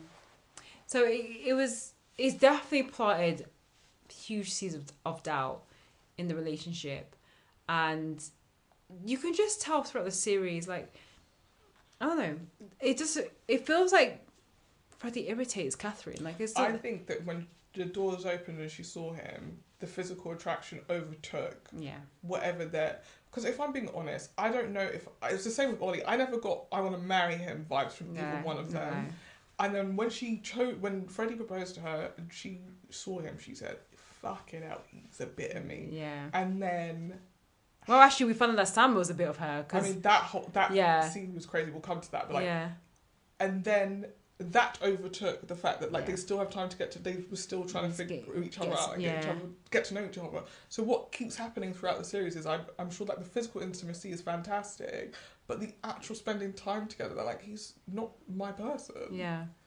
And so we get to this party where everyone's at, and he he sort of starts it a bit by saying something about one of the girls that has arrived, like, oh yeah, she's really pretty or something. Getting that same Charlotte girl. Yeah, he says it, and she's like, oh, rub it in. And he says it like 3 more times. Yeah. She's like, you never know when to stop. That's the problem. So she's now upset. Because she's upset, she's like, I'm going to flirt with Sam. Yeah. And that kind of flirting, it just felt very... It's very dangerous behaviour. It was so dangerous because it felt purposefully like you're trying to... hurt your partner. Yeah. Like she wanted bring someone else into it as well. Yeah, like she wanted to see the bracelet and the ring that Nicole had given back to Sam. But, I want the ring. The ring's nice. Give me the ring. Can I have the ring? Yeah. And then I mean, of course, you told Freddie that Sam was like splitting image of her ex, and it just felt very like it felt too bantery, too close, and it didn't sit well with him, and I don't think it sat well with. Probably most people if they were watching it. Yeah. So, really quickly, I wonder if she's pushing. I don't know. I just had a thought as we were talking, and like people with abandonment issues sometimes push people to see what they like, what the break like, because your feeling is this person is going to leave, right? Yeah.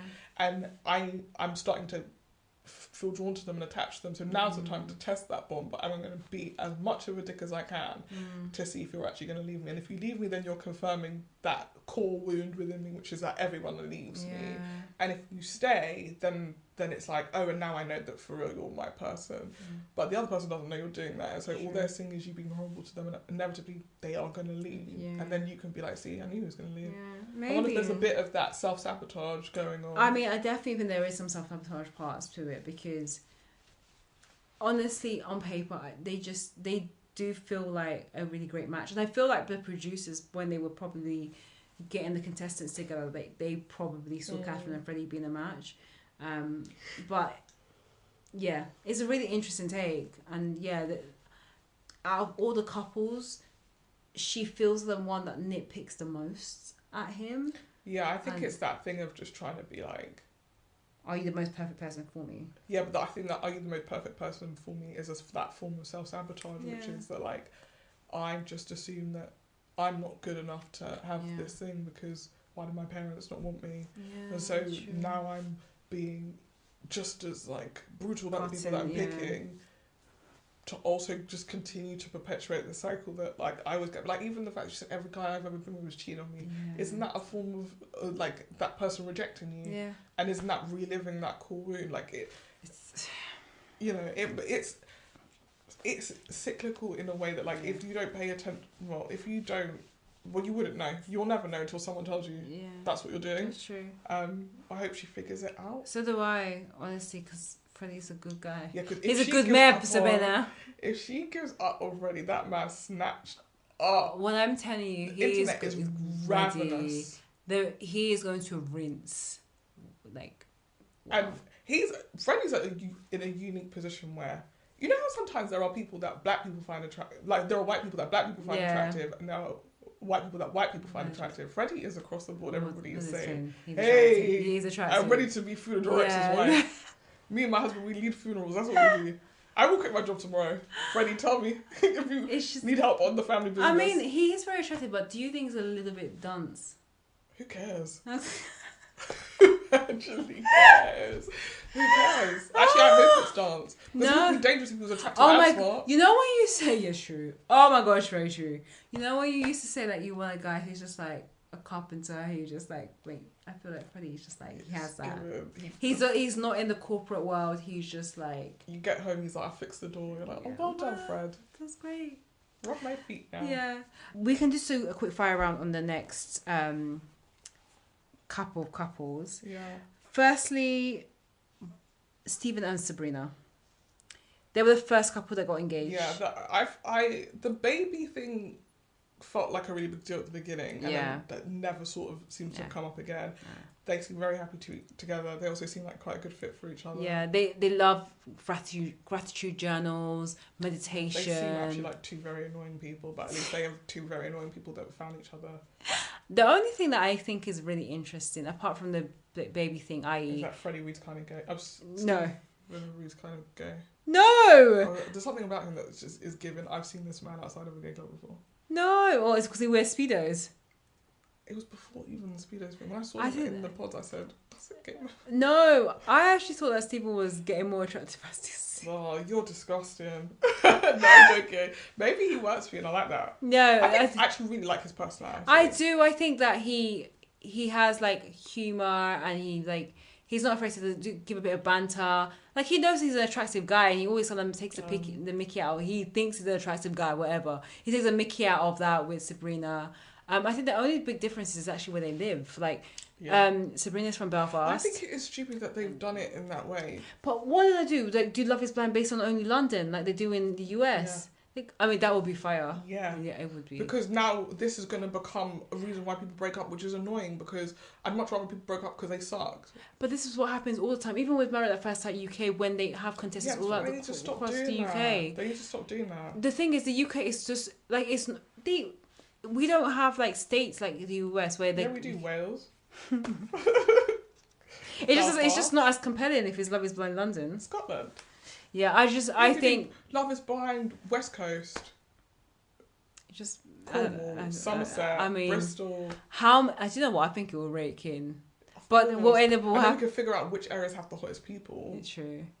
They just don't have the time and the money to be doing those specific little regions. What else was they doing? They have to do the UK for the UK. Girl. But I mean, what I would say, that's the only thing that I think is different. The experiment can't work then, can it? No, but the experiment was worse. That if you love me, you move, boo. You're out of your mind. You move. I've known you for a month. I mean, that's why, like, Sabrina's staying in Belfast and Stephen is deciding to stay in London. Like, they've discussed that already, that if they do say yes... they're going to be a long-distance marriage. Probably for a little bit, and then they get together. What's their name? The girl from Love Is Blind Series 3, that season where tons of them got married. They were... Where the guy was in Nigeria? No, yeah, that was SK's season. Yeah. But the couple that's got together, it was Colin and Matt and Colin. They lived because they had their rentals. Lived separately. They lived in the same place. They did. Okay. I know. Having to get a flight every weekend to see your husband. I know, but they lived separately for 3 years before they got together. Like, before they bought, or not 3 years. So that's a bit exaggeration. Yeah, for a year. Yeah, a year, and then they got their own place. So I do think that it makes sense that they live separately a little bit at the beginning, but they have to work out what they want to do afterwards, because it is a distance from Belfast to London. Like, let's be for real. Yeah, that was the only kind of concern, but I actually like them as a couple, and I like that they're both older, a little bit older. I keep saying they're both older. What's his name is 32. And then Sabrina's 35. Was so much a little bit older. Everybody's in their 30s. A little bit older than the rest of the contestants, that's what I meant. Wow. The next one is Bobby and Jasmine. Yeah. I'll be honest, this couple I found quite forgettable. Yeah. The most interesting thing was meeting Jasmine's mom. Yes. Who I related Bobby to. Bobby looked like he was going to vomit at the table at one point. Like, literally the scaredest mouths I've ever seen. But yeah, I didn't really love the conversation where she was like, I found your music video and I'm upset that you're with a girl in it. Yeah, that was stupid. Hold on a second. That was stupid. That's unhinged. That was stupid.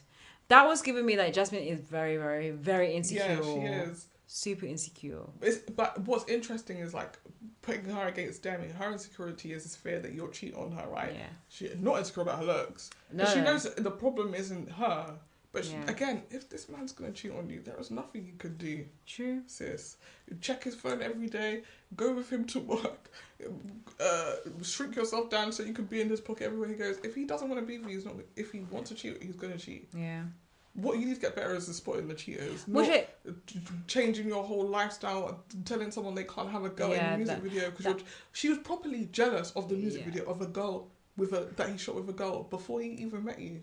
That was wild. And then, perfectly honest, like, I think Jasmine can get there because the girl can detect BS from a mile away. She did it with Sam. So I feel like can she detect her own BS is the problem? That's also a good point. That's a very good point. But I found this couple quite forgettable. There was episodes where, like, they were not featured and I was like, I did not miss them. But I think it's because there are 6 couples, which I don't think was the original plan.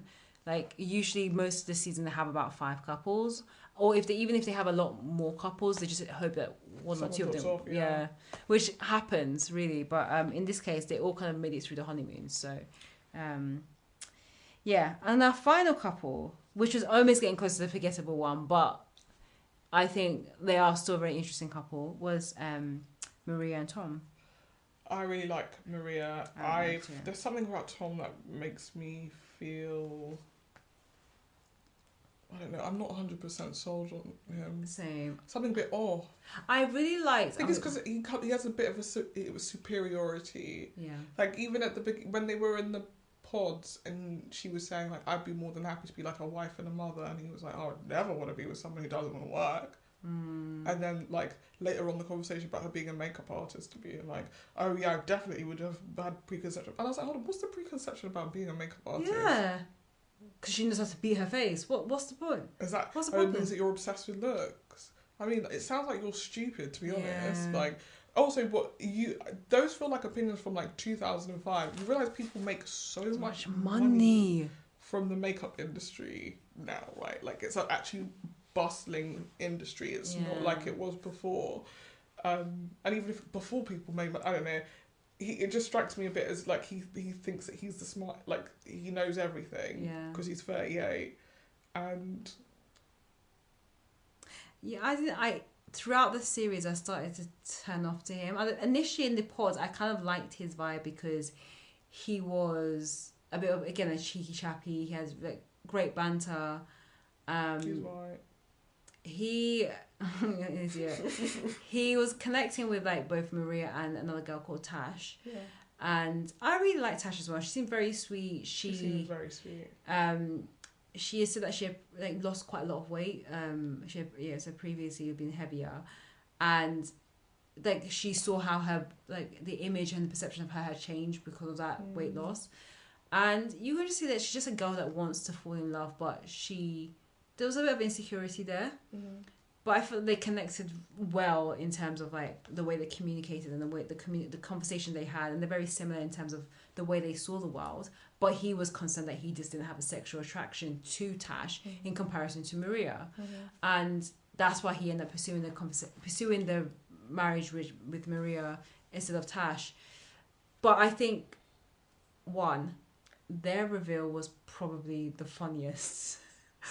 Apart from very good at that reveal. She looks stunning. I would say for a makeup artist, when you're putting on red lipstick, you know that it's gonna transfer. Yeah, but it's part of the look. It was. Also, how much makeup was she supposed to bring with her? Like, maybe she brought the lipstick, not realising it was the one that I mean, she looked great. Red lip, red dress. She even said it before she came in. She's like, I'm going to wear a red dress, red lip. I'm going to knock him off his feet. And she did. And, you know, he's definitely punching. He's a little rat. Yeah, he is rodent. He's a little rat. Man, yeah. He has this, like, weird thing with his mouth and his teeth. And it's like, I'm just like... Yeah, and he sort of talks like this. Like, it's just really annoying. I don't know how she did it. I don't know how a lot of them do it. I don't know, because, It's like, Sam's voice was so grating to me as well. I was like, how are you even listening to this? Like, I just want him to stop. Just shut up. But as you guys know, I like when men speak. Oh, yeah. Put me in jail. Yeah. I'm not what's up? I'm a misandrist. What's a misandrist? Well, you know how, like, if men who don't like women are misogynists? Oh my gosh, I didn't know there was a thing for women who don't like men. Misandrist. Wow. It's for everyone who doesn't like men, actually. Wow. No, it's just wow. I just never knew that, you know. But, I just found that Tom's view of the world was quite skewed. It was a bit misogynist at times. And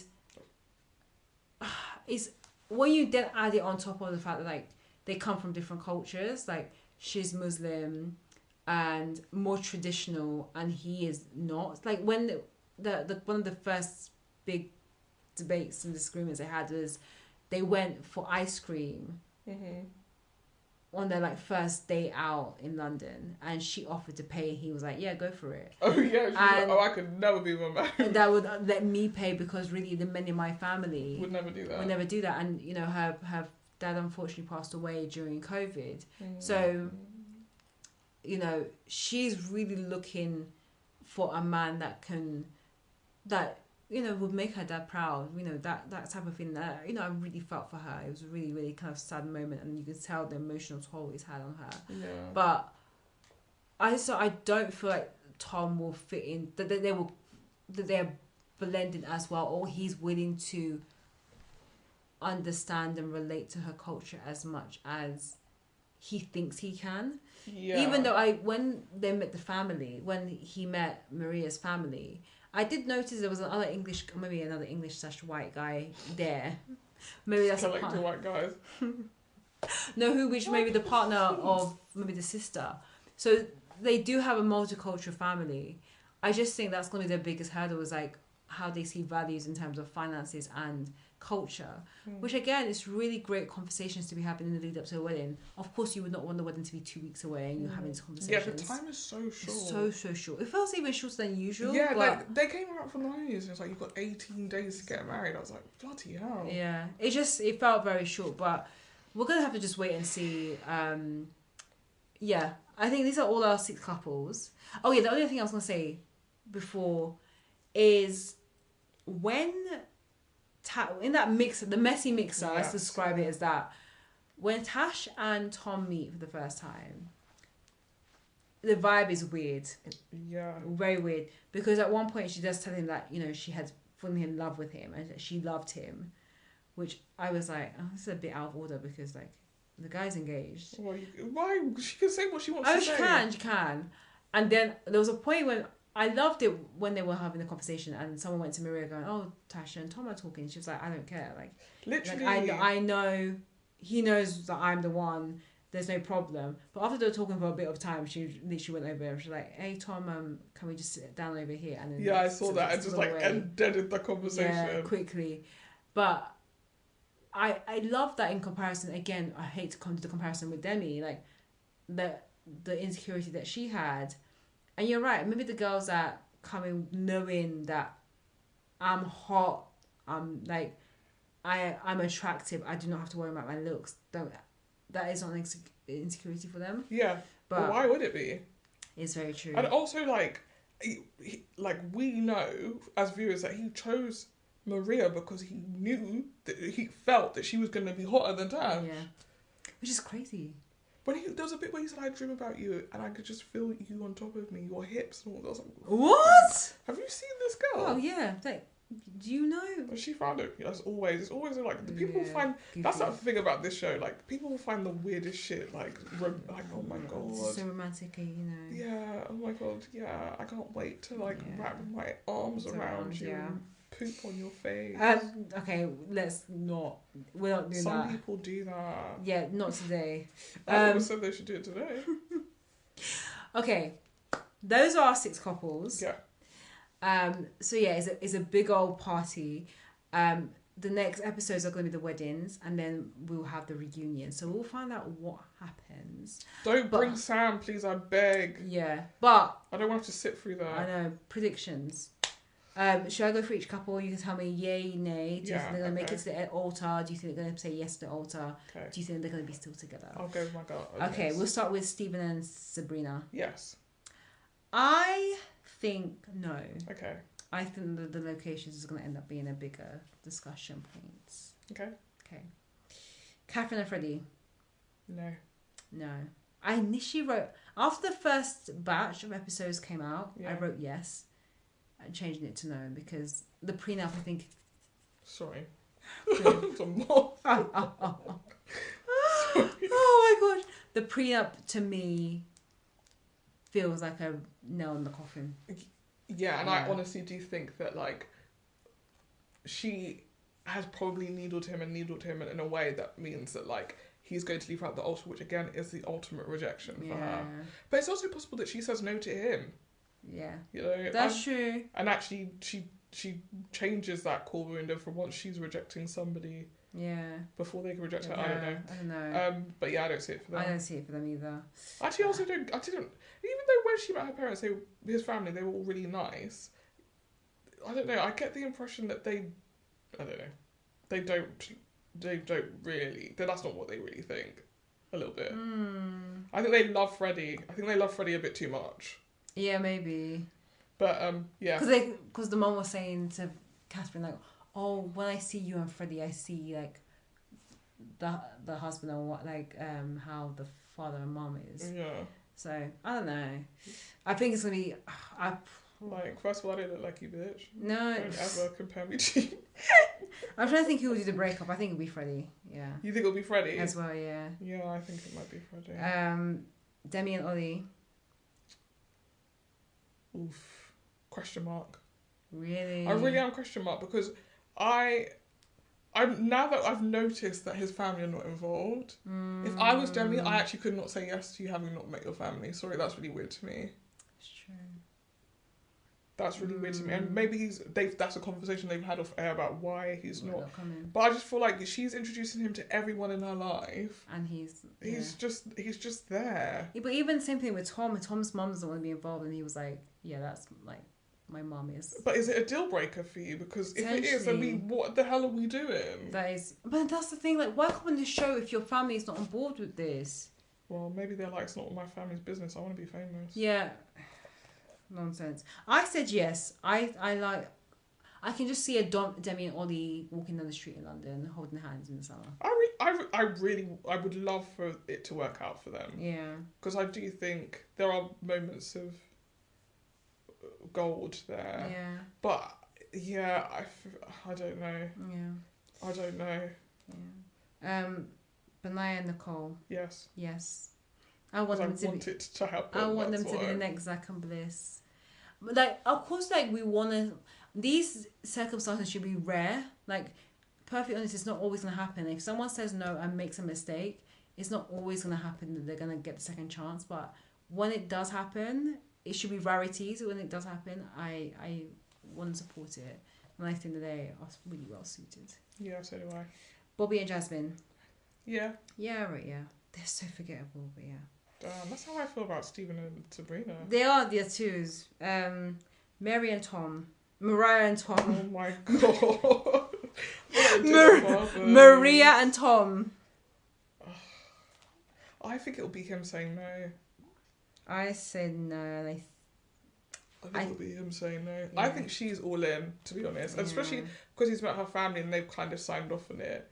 I think she's good-ish to go. Yeah. I think maybe she thinks that the stuff like the fact that he won't pay for shit and the fact that he doesn't want us to be a housewife are things that you guys can probably work through. True. Whereas, his mindset, I don't think...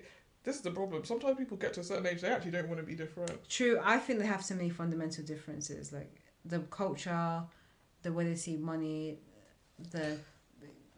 father and mother, the male and female dynamics. I think they still need to work out. I don't think they'll be a good. You're match. saying culture, but people marry outside their culture all the time. It's true, but I don't know. I just don't see it.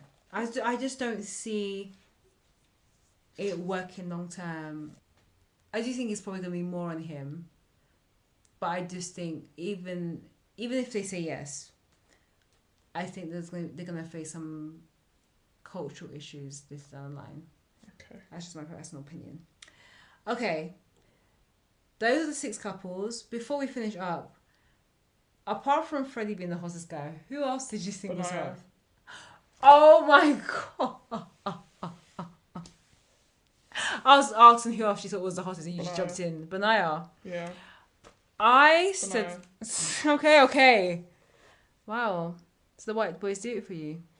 Benaya does it for me. Okay. What was it about Benaya that made you... It's just so sore. I know he is, isn't he? He's just so soft, just like I know. Good energy. Like he doesn't even look like a person who could shout. Like it's. So he tried. He really tried. He's just such a cutie. I think. I feel like your house would be at peace. It would be. He's Sajin, isn't it? So definitely Freddie number 1.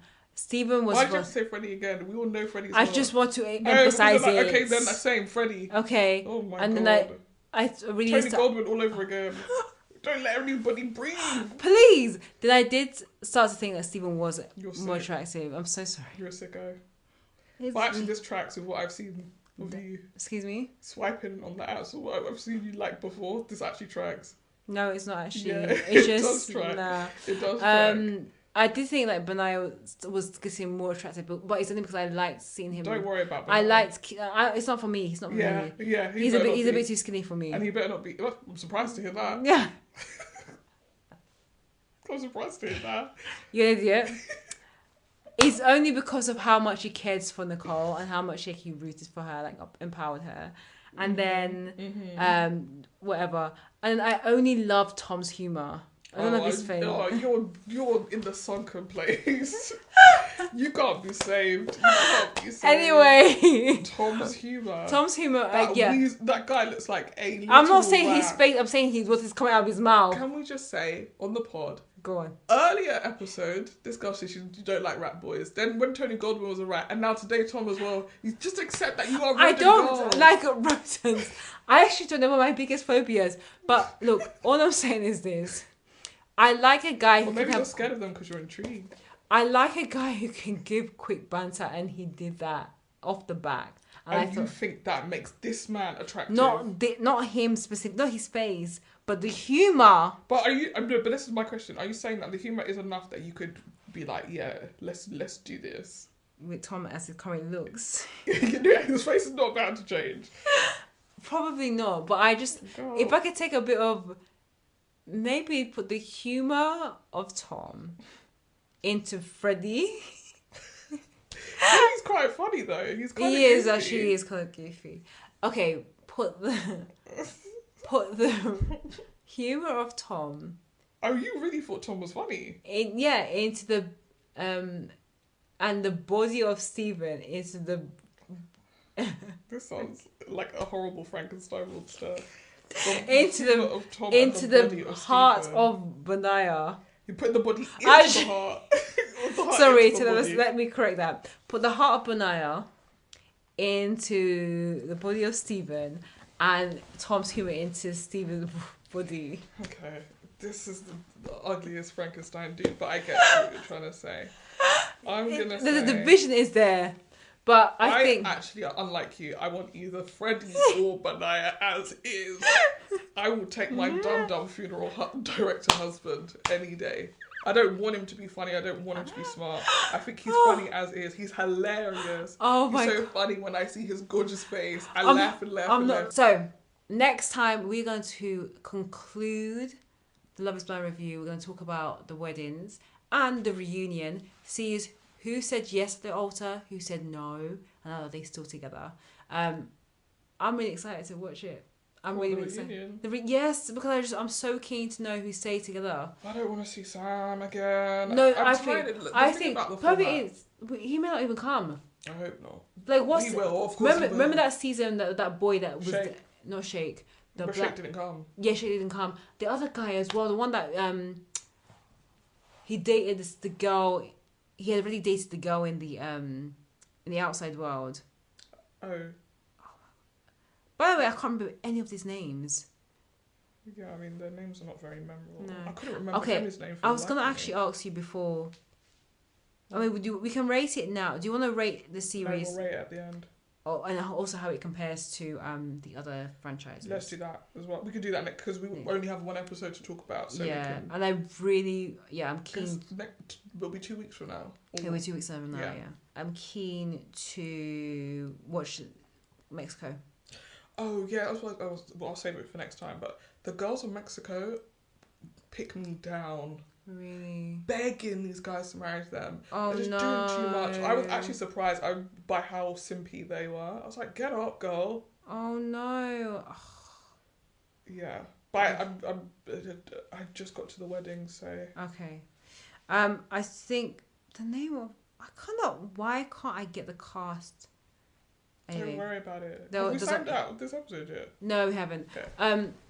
So yeah, we will be back next to complete Love is Blind UK, and this has been Scripts and Giggles with Shoshana and Mrs.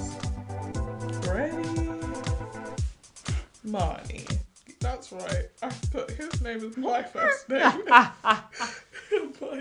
My first name as our surname because I am so in love. I'm changing my name to Freddie. And I am... Freddie, but I actually would have both of them. Wow.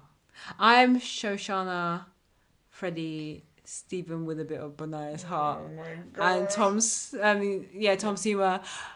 Thanks, girl. Bye. Bye.